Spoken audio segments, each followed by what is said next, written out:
मेरी गर्दन या छीन ले ज़बां मेरी, कातिल को लिखता हूँ कातिल कभी मसीहा नहीं।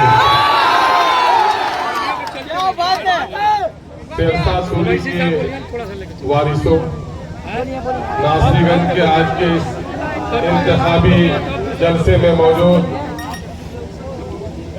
यहाँ के हमारे मुकामी पार्टी के जिम्मेदारान, पार्टी की तरफ से आप शांत हो जाएं। प्रियंका चौधरी जी हैं जो हमारे प्रतिनिधि हैं, उनकी बातों को गौर से सुने। आदरणीय अभिभावकगण, सम्मानित भाइयों और बहनों और प्यारे बच्चों, आप सबको मेरा प्रणाम, सलाम वालेकुम। आज नासरीगंज की धरती भी गदगद महसूस कर रही है कि हमारे बीच वो शेर आए हैं, बैरिस्टर ओवैसी साहब, जो दलितों के लिए, अल्पसंख्यकों के लिए और अत्यंत पिछड़ों के लिए आवाज उठाते हैं। वो लीडर शेर का स्वागत मैं चाहती हूँ कि आप लोग जो है जोरदार तालियों से करें एक बार।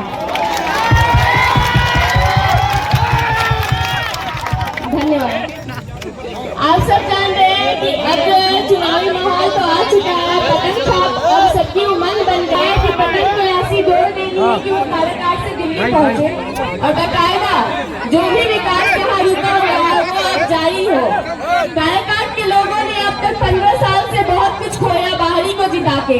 इस बार आप सब ने मन में ठान रखा है कि आप छिटके प्रत्याशी को जिताएंगे और वो चीज जो है आज आपको जग जाहिर कर देना है। 1 जून ज्यादा दूर नहीं है। 8 नंबर क्रमांक और पतंग छाप का निशान, ये सबके दिल में, सबके मन में जो है बस जाना चाहिए। हम जान रहे हैं कि बकायदा जो भी 5 साल तक छाप भी नहीं आएंगे, जो यहाँ के लोग हैं, जो यहाँ की जान है, जो समझते हैं कि ये धरती उनकी है, वही इसका उजागर कर सकते हैं, वही इसकी समस्या का हल कर सकते हैं। और आपकी बेटी वो काबिलियत रखती है आपके आशीर्वाद से, आपकी दुआ से। हम जान रहे हैं कि हमारी लड़ाई आपके साथ सड़क से लेके संसद भवन तक रहेगी। बस आपको जो है आने वाले समय में उन बहेलियों और बिचौलियों कहा जाता है ना कि शिकारी आएगा, जाल बिछाएगा, दाना डालेगा, भूल चूक के फंसना नहीं। तो बहुत सारे शिकारी आए हैं, बड़े बड़े पद के भी शिकारी आए हैं, उन सब से आप सबको बचना है। और इस बार आप सबको ये ठान लेना है और प्रूफ करना है कि आपकी जो धरती है वो यहाँ वैसे बच्चे पैदा करती है जो इसका विकास कर सकते हैं। चाहते कि अल्पसंख्यक समाज मुसलमानों की एक सियासी लीडरशिप पैदा हो जाए।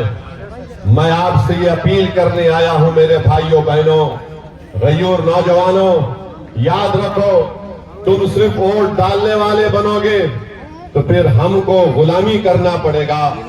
अगर आप वोट लेने वाले बनेंगे तो आप इंशाअल्लाह ताला अपनी लीडरशिप को बनाएंगे।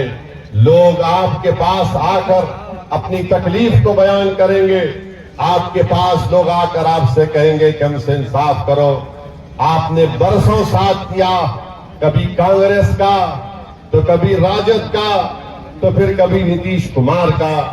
आज मजलिस इत्तेहादुल मुस्लिमीन एक मुतबादिल और एक ताकतवर विकल्प बनकर बिहार में उभरी है।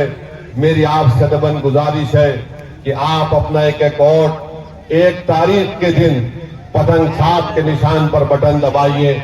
और हम आपसे वादा कर रहे हैं कि इंशाअल्लाह ताला अगर दिल्ली में जरूरत पड़ेगी, भारत की जनता ऐसा फैसला देगी कि तीसरी मर्तबा इस देश का प्रधानमंत्री नरेंद्र मोदी ना बने, मैं आपको बता रहा हूं, वादा कर रहा हूं कि एमआईएम पार्टी यकीनन पूरी कोशिश करके किसी ऐसे शख्स को इस देश का प्रधानमंत्री बनाएगी जिसका ताल्लुक बीजेपी से और नरेंद्र मोदी से ना हो। हम इस बात से वादा कर रहे हैं। मगर याद रखिए इसका ये मतलब नहीं है कि हम इनकी गुलामी करते रहेंगे। मैं लालू यादव और उनके परिवार को अपना नेता नहीं मानता। इसलिए नहीं मानता हूं क्योंकि मेरा मानना यह है कि आप में उनसे ज्यादा काबिलियत है। मेरा मानना यह है कि आप में उनसे ज्यादा ताकत है। मेरा मानना यह है कि आप उनसे ज्यादा नंबर में हैं। मेरा मानना यह है कि आपकी आबादी में उनसे ज्यादा हक है। तो जब आप हर एतबार से आगे हैं, आप कब तक इनके पीछे भागेंगे? आप बताइए कि राजद ने 22 लोगों को टिकट दिया, जिसमें से सिर्फ 2 मुसलमान हैं, बल्कि 32 टिकट राजद ने अपने 22 माले और सीपीआई के लोगों को दिया है, उसमें सिर्फ 2 मुसलमान हैं। 17% मुसलमानों की बिहार में आबादी है और 2 टिकट दिए जाते हैं। और गाली किसको देते हैं? ओवैसी को और अख्तरुल ईमान को, ये लोग वोट काटने आए हैं। अरे तुमको सिर्फ 2 नजर आए और अपने परिवार से तुमने 2-2 अपनी बेटियों को टिकट दे दिया। तुमने 2-2 अपनी बेटियों को टिकट दे दिया। बताओ मेरे अजीज दोस्तों और बुजुर्गों, इससे ज्यादा बेइज्जती और क्या हमारी हो सकती है? आपने अभी अख्तरुल ईमान की तकरीर में सुना कि कितनी नौकरियों से हमको हाथ धोना पड़ा। हमारी आबादी में 2 करोड़ हम आबादी है और नौकरी हमको नहीं दी जाती है। तो बताओ ये कैसे इंसाफ होगा? अगर काराकाट की जनता ये समझ रही है कि मैं सिर्फ जज्बाती नारे लगाने से मुझे इंसाफ मिल जाएगा, मैं ओवैसी के सभा में आकर ठहर कर उनकी तकरीर को सुनकर अगर चला जाऊंगा तो मुझसे इंसाफ हो जाएगा। नहीं मेरे दोस्तों, इंसाफ उस वक्त होगा मेरे भाई जब आप वोट डालेंगे मयम पार्टी को, जब आप अपनी लीडरशिप को पैदा करेंगे। ये जो लड़ाई हम और अख्तरुल ईमान और इंजीनियर आफ्ताब साहब, हैबर साहब और ददन पहलवान लड़ रहे हैं, ये लड़ाई आपके लिए लड़ रहे हैं, इन नौजवानों के लिए लड़ रहे हैं, इन मासूम बच्चों के लिए लड़ रहे हैं, क्योंकि आने वाला कल आपका होगा। हमारी जिंदगी का भरोसा नहीं कि कब हमारी जिंदगी का समा गुल हो जाए, मगर ये लड़ाई तुम्हारे लिए लड़ी जा रही है ताकि आने वाले कल में तुम किसी की गुलामी ना कर सको। तुम खड़े होकर नेता बनो, तुम पार्लियामेंट में जाओ, तुम बिहार की विधानसभा में जाओ और जाकर अपने इंसाफ की लड़ाई लड़ो ताकि आने वाला मुस्तकबिल तुम्हारा हो सके। बल्कि मैं बिहार के उन तमाम अल्पसंख्यक समाज के मुसलमानों से अपील कर रहा हूं, क्यों नहीं आप मुख्यमंत्री बन सकते बिहार के? आने वाले विधानसभा में हम बताएंगे इंशाअल्लाह ताला लालू को, नीतीश को, कि बिहार का मुख्यमंत्री एक मुसलमान भी बन सकता है। हम कब तक इन लोगों की गुलामी करते रहेंगे? एमवाई के नाम पर वोट तो हासिल कर लेते हैं, मगर बताइए आप एक ट्रेन में रेलवे पुलिस का एक शख्स गोली मारता है ट्रेन में, तो आप देखते हैं कि मरने वाले का ताल्लुक बिहार से था।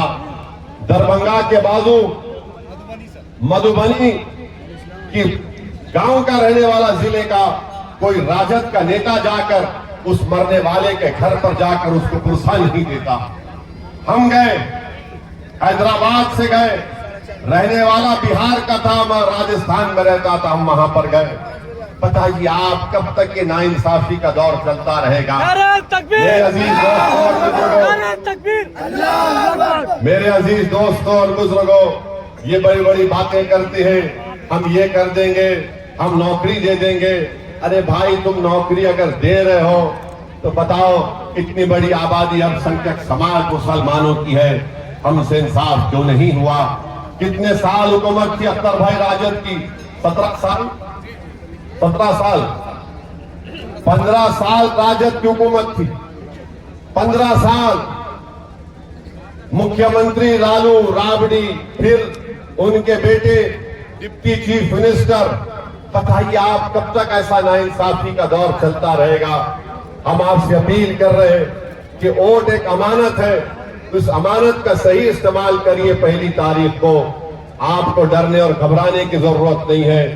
जब यही राजद की सरकार थी, नीतीश मुख्यमंत्री थे, तो सीवान में एक 7 साल का मासूम बच्चे का नाम क्या था? 7 साल के सीवान का 7 साल का बच्चा है, 8 दिन जेल में रहता है और 8 दिन उसकी मां जेल के बाहर खड़े रहती है। कि पहले तो 7 साल के बच्चे को जेल में नहीं डाला जाता, उसकी मां रो रो कर कह रही थी कि मेरा बच्चा है, ये 18 साल का नहीं है, ये 16 साल का नहीं है, इसको छोड़ो, इसको बच्चों के घर में रखो। मगर 7 दिन तेजस्वी डिप्टी चीफ मिनिस्टर थे, सीवान में बच्चा जेल में रहा। मेरे अजीज दोस्तों और बुजुर्गों, किसने आवाज उठाई? मजलिस इत्तेहादुल मुस्लिमीन ने उस बच्चे के इंसाफ के लिए आवाज उठाई।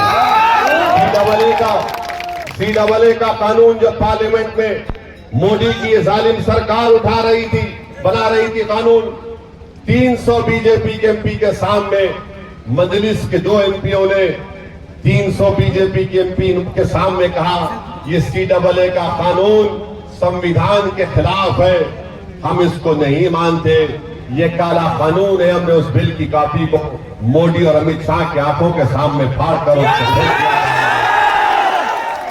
बताइए, आज मोदी कहते हैं, आज बीजेपी कहती है कि हम यूनिफॉर्म सिविल कोड लेकर आएंगे, यकसा सिविल कोड लेकर आएंगे। अपने दिल पर हाथ रखो, अपने दिमागों पर जोर डालकर अपने आप से सवाल करो कि अगर कल पार्लियामेंट में यकसा सिविल कोड या यूनिफॉर्म सिविल कोड का बिल लाया जाएगा तो क्या राजद का माले का कोई एमपी उठकर उसकी मुखालिफत कर पाएगा?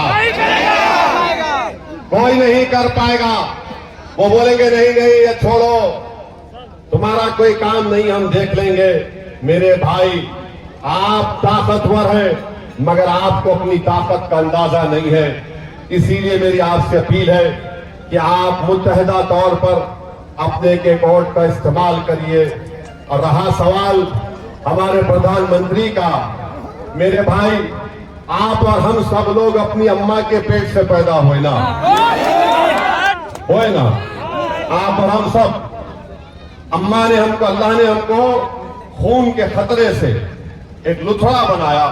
9 महीने के बाद अम्मा ने हमको पेट से निकाला, हम पैदा हुए। ये वाहिद शख्स है प्रधानमंत्री जो कह रहा है कि मैं बायोलॉजिकली पैदा नहीं हुआ।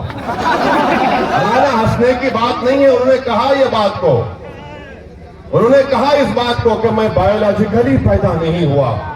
अब आप बताइए, 130 करोड़ जनता का प्रधानमंत्री है और संविधान की दफा 51 ये कहता है कि भारत के नागरिकों को अपने आप में एक साइंटिफिक टेम्परामेंट पैदा करना चाहिए, यानी एक साइंटिफिक सोच पैदा करनी चाहिए। प्रधानमंत्री कहते हैं कि मैं बायोलॉजिकली पैदा नहीं हुआ। सुनिए, अभी आपको समझाना चाह रहे हैं, अपना एक कोड का इस्तेमाल पतंग साहब के हक में करेंगे। बहुत बहुत शुक्रिया। अस्सलाम वालेकुम व रहमतुल्लाह।